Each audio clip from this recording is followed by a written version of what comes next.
Hello and welcome to the Carolina Snowflakes Podcast, where two Southerners come to terms with their liberal snowflake tendencies. We're your hosts. I'm Amanda. And I'm Jason. And we're here with this week's episode of the Carolina Snowflakes Podcast. This one's called Hot Shots. Ooh. Hot Shots, because we're going to be talking about shots, vaccines. But to start off, I have a question for America.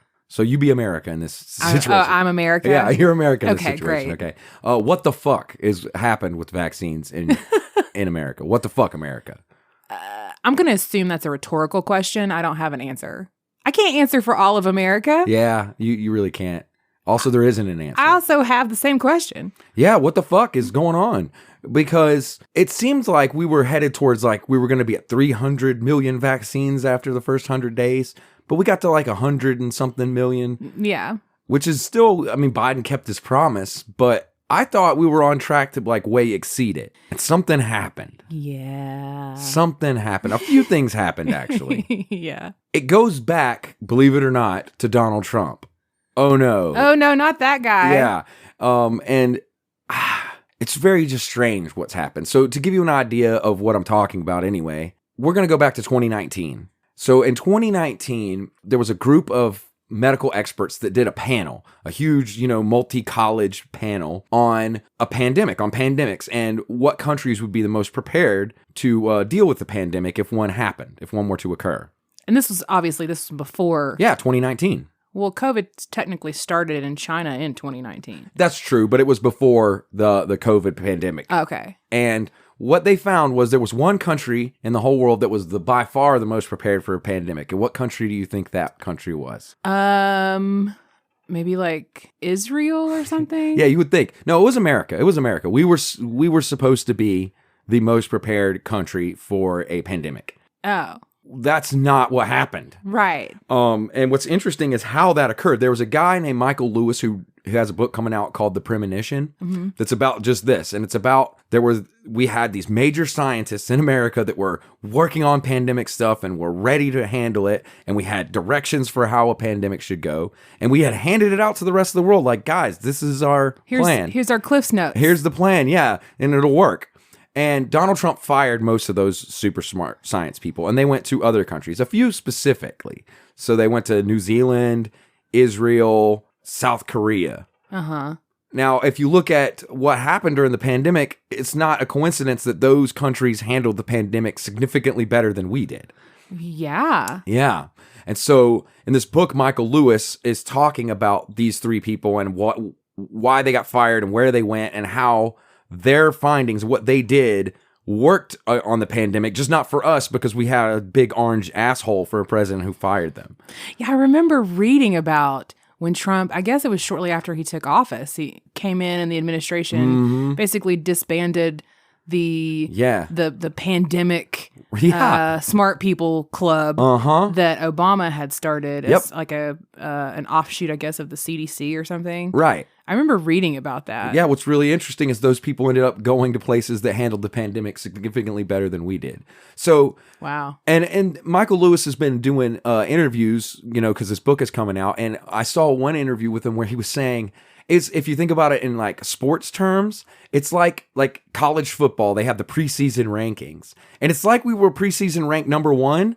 And then we lost all of our games. Is what happened? Well, it sounds more like we had our own playbook that was guaranteed to get us to win. And we gave it to everyone else. We handed it out. And fired the people who made it. And then didn't even follow our own playbook. Uh-huh. And Kinda we like lost that. all of our games. Yeah. Which would mean that we severely botched it. It was terrible. If that happened in sports, people would lose their goddamn minds. Right. So I don't know why we're not losing our minds about this, because it's more important than sports, arguably more important than sports.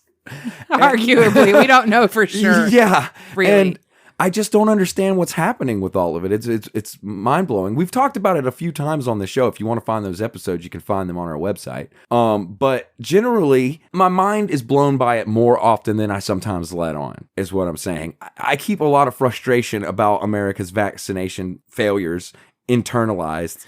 Well, it's not just vaccination failures. So this is talking about how we handled the whole thing from From the get-go. From the get-go, and how we literally had the book. We'd been given an award for having such a good book. Yeah, and then we took that book and we just tossed it. We yeeted it out the window and said, "Nah," because a big orange dick fired everybody. Well, he can't read anyway, so he was like, a book. Ugh.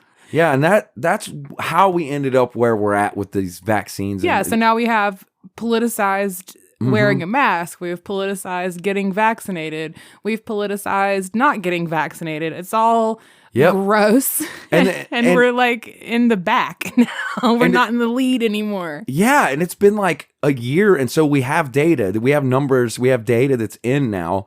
And the data is terrible. We're getting ready to go over some numbers to just show you how fucked up this really is. How America has just botched this. Well, bless our hearts, we are trying, though. Yeah, we are. But we're definitely not where I thought we would be or where the super smart science people said we would be. Right, or where if we were the best country in the world, like we claim, we should be. Right. So as of this week, there are 108 million Americans fully vaccinated against COVID-19. Which is awesome, except that's like barely over the 100 we were kind of promised. Yeah. And this information is all online. You can look it up. And they have kind of a rankings of all 50 states. Yeah. And where they fall. So I was like, wonder where the Carolinas land on the vaccination list. Yeah.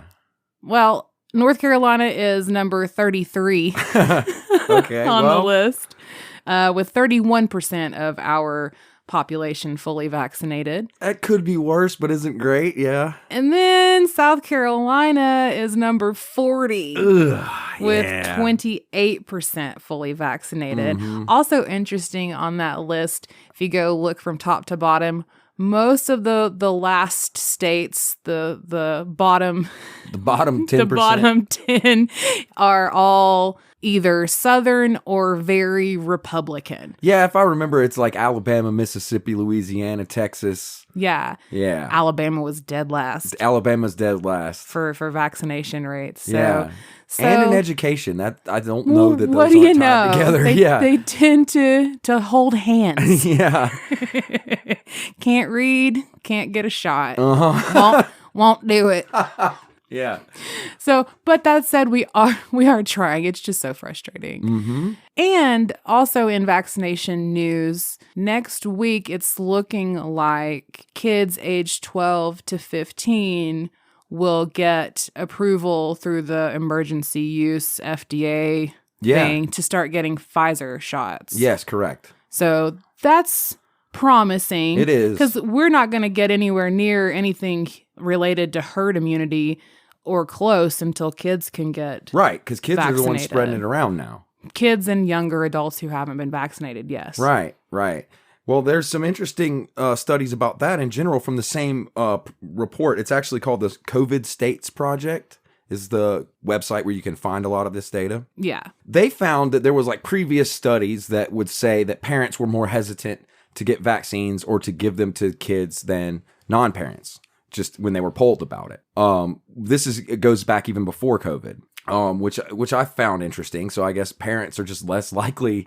Something about making kids makes you not want to get them vaccinated or something. I don't know. That's an interesting phenomenon that like adults would be like, I'll go get the shot, but I'm hesitant to let my kid get one. Yeah, they found that to be true. And so that when COVID happened, they were curious, did these studies hold up? And so that same group, the COVID States Project, did another study to see if it applied to COVID. And what they found is it does, but there's some weird factors. So generally, women are more confident in getting the vaccine than men as a whole. I knew that. I'd seen some gender comparisons, and women definitely outrank men as far as rushing out to get vaccinated. Well, that is what makes this next set of numbers weird. So when they checked between fathers and mothers, they found that mothers were way more reluctant to get vaccines for their children than fathers were.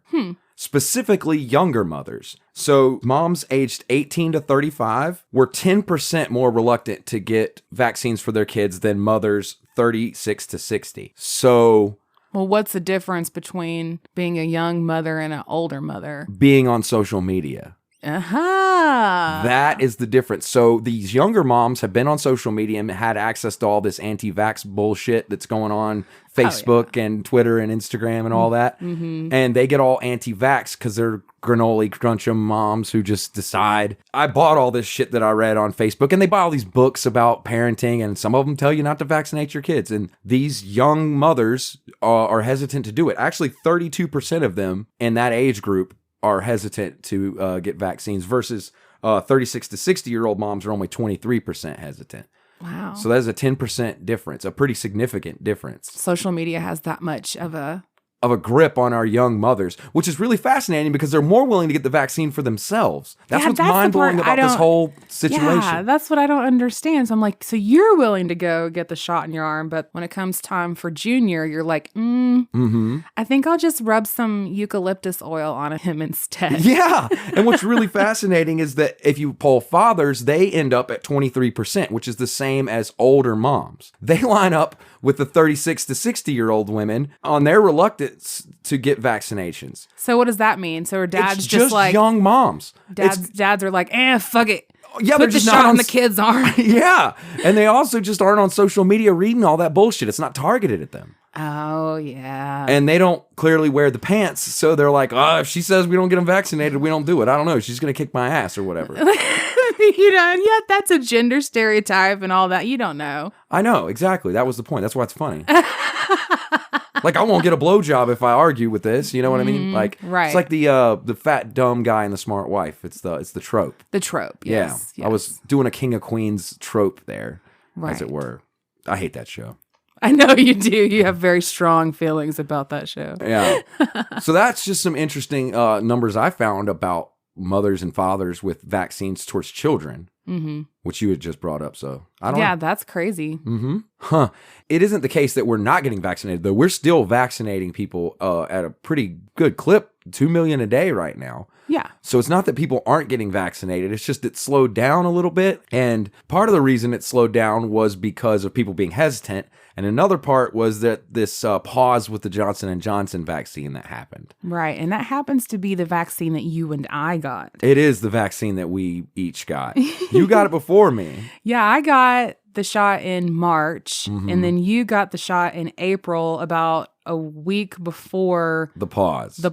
Yeah. So when I went to get my shot, I went to Western Carolina University, which was nice. It was a beautiful campus there. And I got my shot and I was, a few days went by. I was fine. I mean, it made me feel like crap for a day, but I was fine. And then this news story comes out. There's these blood clots that are killing people. Yep. And only 7 people have died, which isn't that many. But I mean, it's bad. And they're like, if you get headaches and things. And so, of course, I start developing all of the symptoms because you told me I was going to. I didn't. Well, the news did. The news told you. Yeah. And I knew that it was psychosomatic. I knew that I didn't really have it, but I couldn't. That doesn't mean I didn't feel it because it's like, does my head hurt? Does my head hurt now? Does my head hurt now? And of course it does after a while of doing that to yourself. Right. If you're sitting there overthinking it, eventually, you're going to get a headache. So I went through a few days of panic about that, which ended up being, just me panicking. And I knew that's what it was, but I still couldn't stop it because that's the way it happens. And it was all over the news. So of course I'm like, the shot that I just got is what they're talking about. Yeah, and that absolutely did not help Johnson & Johnson, nor did it help the cause of getting vaccinations out. No, and if I got to be honest, it stressed me out. But in the end, it was worth it. I'm glad I did it. I mean, I'm glad I'm vaccinated. I'm glad I'm done. It wasn't a bad thing at all. I didn't have a reaction, and most people didn't by a long shot. Right, but then you have to wonder what kind of damage did that do just to the reputation in general of Johnson & Johnson, and is it something that they can bounce back from? That's kind of the question happening right now, that although, they lifted the pause and now the shot is being administered again, there's a lot of places that are giving these shots now that carry Johnson & Johnson and, Pfizer or Moderna so that people can have a choice. Yeah. Because they're finding that, and this is interesting, it's either one way or the other in pretty extremes. Yeah, either you want it or you don't. Yeah, either people are actively seeking out the J&J shot because it's either a name they recognize and they trust, or because it's a single shot and they don't want to go through 2 rounds, or they don't want the J&J shot because they think that they're going to get some blood clots and die from it. Right. Or they associate J&J with previous, lawsuits and I was gonna say that part I can kind of understand, the talcum powder thing with women and cancer, and there's been a few things where Johnson & Johnson hasn't looked so great in the media before. In the past. Then there's also the kind of association of Johnson & Johnson being the poor people's vaccine because it's the one that has been used to ship out to rural or impoverished communities, often communities of color, as their vaccine. And it's like, so here we have the vaccine that has the lower overall efficacy rate, allegedly. Yeah. The vaccine that has been paused for killing people. And it's being given to Black people and brown people and poor people. And so it's kind of like, oh, they get second best. Yeah. And it's like, that's a lot of bad publicity and bad press to try to bounce back from if you're Johnson & Johnson. Yeah, I don't want to work in that spin room and try to figure that out. But the truth is, I got that one and so did you. So yeah, and we're with you if you're one of those people that got it. If you're one of those. Yeah. One of those 100 million or whatever. I think it was for Johnson & Johnson, I think it's like 7 or 8 million. Oh, maybe? Yeah, 7 or 8 million for that vaccine. We're with you. I was one of those. Yeah. So, but I didn't die or get any like major things. So, tell your friends. Tell your friends. We're pretty sure it's okay. Yeah, we know these 2 podcast hosts that both got it and they're alive. Also, listen to their podcast. It's great.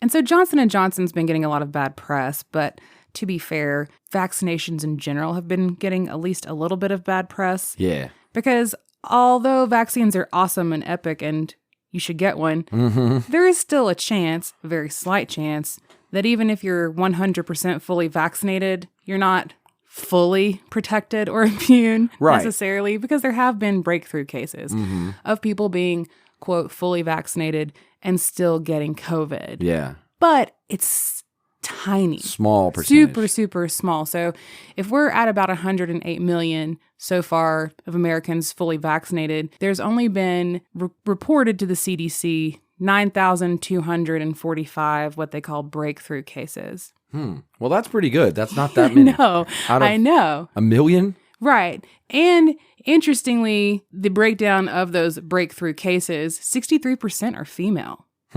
So there's a little bit of question as to whether or not the vaccine maybe is a little less effective in women. Yeah. In general, like maybe there's some hormones. Or maybe it's the play. Patriarchy. It probably is the patriarchy, if we're being Yeah, I mean, my instinct is that it's the patriarchy. I just don't know. I can't explain how yet, but I'm sure it's there. So 63% female, 45% of breakthrough cases are in people over the age of 60, which that kind of makes sense because of the immunity. Yeah, your diminished immune system as you age. 27% of breakthrough cases were asymptomatic. Yeah, that sounds right. So they didn't even know they had it. They just happened to get tested probably through like work or travel or something.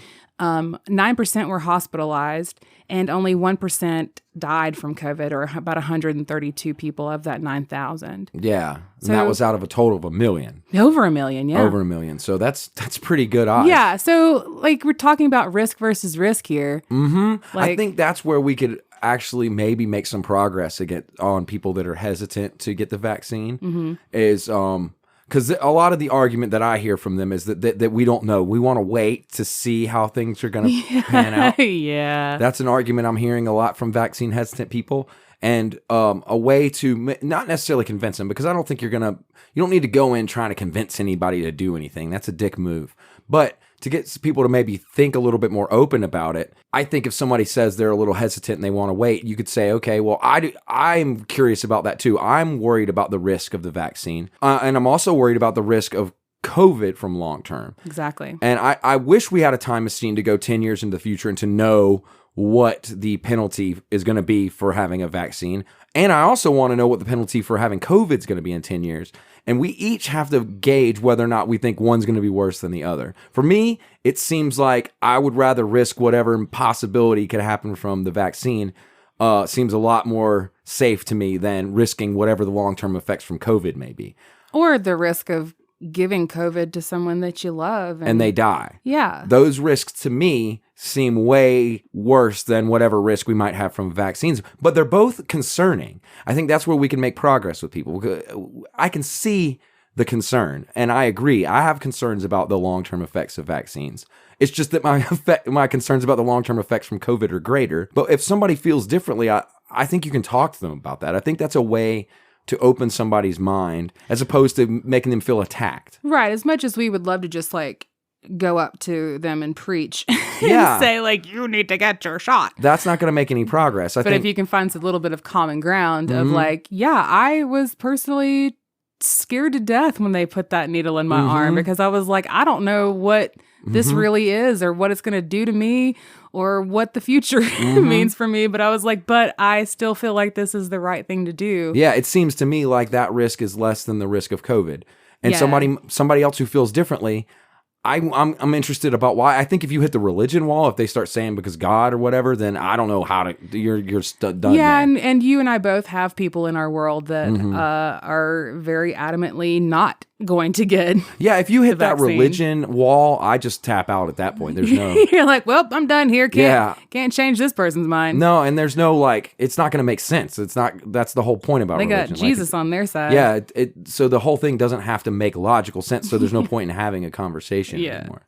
Right. But there is still the population of people who could or would maybe get vaccinated if circumstances were different. Right. And so it begs the question of like, how do we handle those folks? Yeah. I think those are the people who are just more like, they're not necessarily hesitant. They're going to do it when it's convenient. They're lazy. Yeah. And I think reaching them people, they're doing things. There's states, New Jersey's offering a beer to people, and Oregon's giving a Pinot Noir or whatever. Yeah, and I think is it Kentucky or no West Virginia that's giving each person like $100. $100. The state's giving you $100 to go get vaccinated. Yeah, I think, and you get a free ride in California, like a cab ride somewhere, like to get your vaccine or whatever. Yeah, so they'll pick you up, take you to get your shot, and then afterwards they'll drive you to wherever you want to go. Yeah, something like that. The state picks up the tab. Yeah, something like that. And that'll motivate a good chunk of people. I guess the people who, they just don't really feel one way or the other about it, I guess. Right. It's a matter of like convenience. Yeah, they're literally just day to day, like